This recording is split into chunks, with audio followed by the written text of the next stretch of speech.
menos.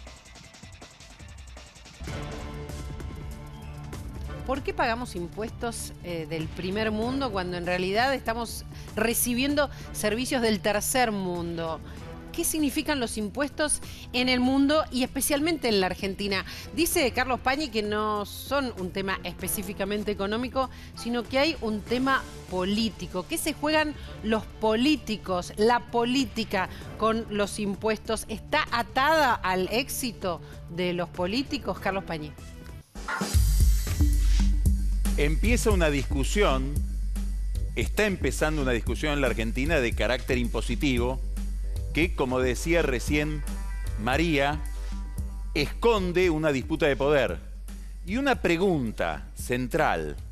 ¿La Argentina tiene una presión impositiva similar a la de los países desarrollados? Podríamos hablar de Francia, podríamos hablar de Noruega, podríamos hablar de Israel. Todos los impuestos que paga un argentino o que paga la sociedad argentina sumados son aproximadamente 45% del Producto Bruto. Los servicios que recibimos como contraprestación por esos impuestos son muy malos. Pagamos como si fuéramos noruegos, cobramos o recibimos prestaciones como si viviéramos en Guatemala o en un país cualquiera del tercer mundo. Esta discusión es una discusión central en la vida pública, es una discusión central de la política, que en la Argentina traemos desde muy atrás. Toda la historia del siglo XIX, hasta la caída de Rosas, fue una discusión en el fondo por quién sostenía el Estado, cómo se pagaban los impuestos, cómo se distribuían. Vamos a remontarnos en la máquina del tiempo a 1852. Cae Rosas en la batalla de Caseros, al poco tiempo se reúnen los gobernadores de provincia para firmar en San Nicolás, en el norte de la provincia de Buenos Aires, el Acuerdo de San Nicolás. En ese acuerdo se disponía cómo se iba a sostener el nuevo Estado. La provincia de Buenos Aires iba a tener que ceder los recursos de aduana, que manejaba prácticamente sola, en detrimento de las demás provincias.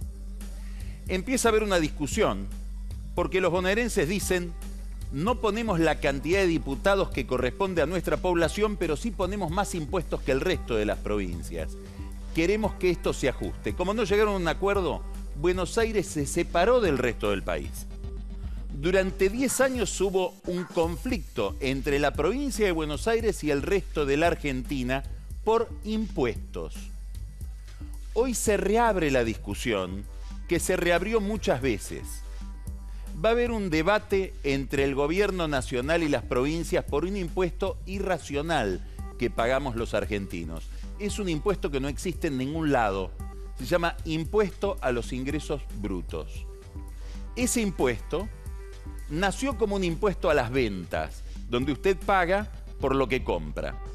Se le aplicaba al último tramo del proceso productivo, es decir, al comercio. Después se fue aplicando a todas las demás fases. El que planta el algodón paga ingresos brutos, el que compra el algodón y hace el tejido paga ingresos brutos y paga los del anterior, y se va acumulando así hasta el que compra al final el producto. Es un impuesto que cobran los gobernadores, que cobran las provincias.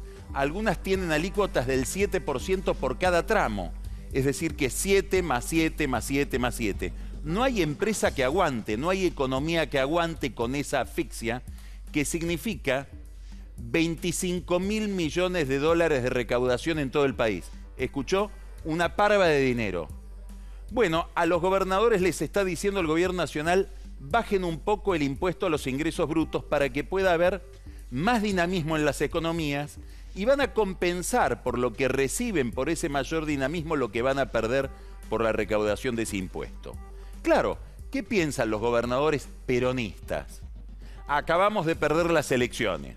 Vamos hacia el 2019 con el riesgo de perder ahora no las legislativas, sino las elecciones provinciales. Perder el sillón de gobernador.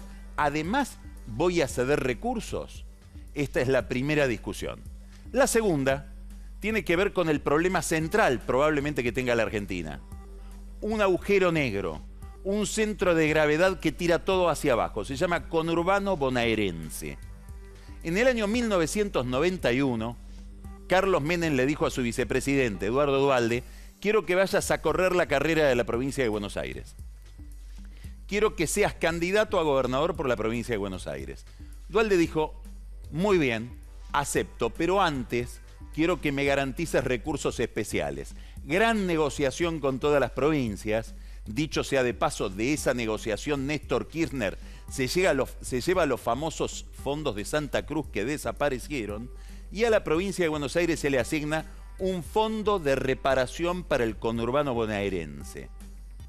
Esto fue parte de un acuerdo entre Menem y Duhalde. 1991. 1995. A Duhalde se le ocurre ser presidente de la Nación en el 99 y a Menem también. Entonces, la primera pelea fue sobre el fondo del conurbano.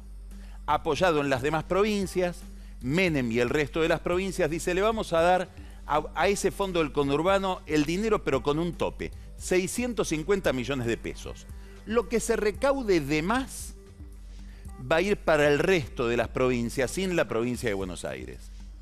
¿Sabe cuánto recauda hoy el fondo del conurbano bonaerense? 52.000 millones de pesos al año. ¿Sabe cuánto se lleva a Buenos Aires? 650 millones de pesos. Escuche bien la irracionalidad. Es como lo del impuesto a los ingresos brutos.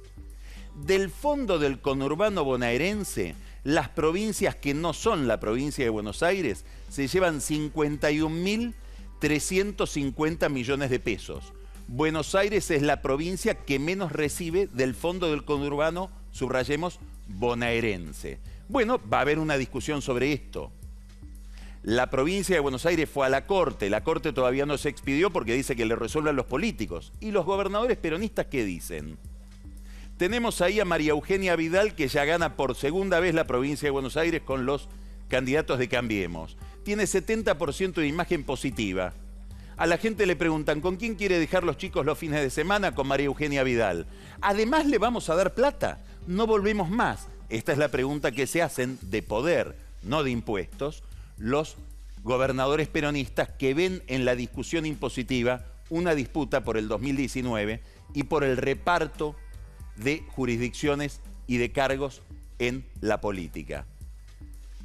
Viene esta discusión, que es una discusión, como estamos viendo, sobre ingresos, sobre cuánto le ingresa a la política de lo que pagamos los que contribuimos, los ciudadanos contribuyentes.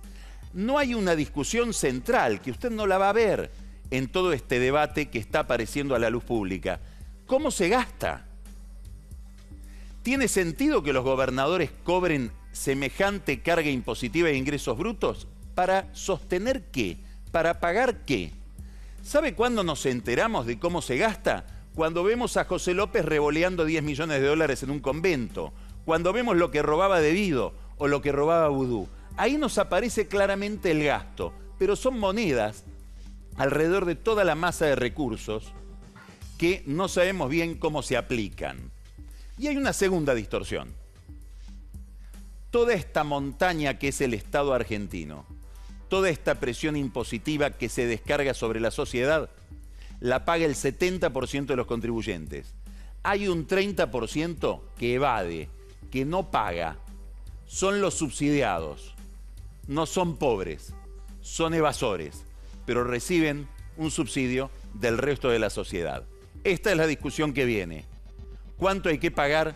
¿Qué recibimos a cambio? ¿Y cuántas injusticias hay entre una cosa y otra?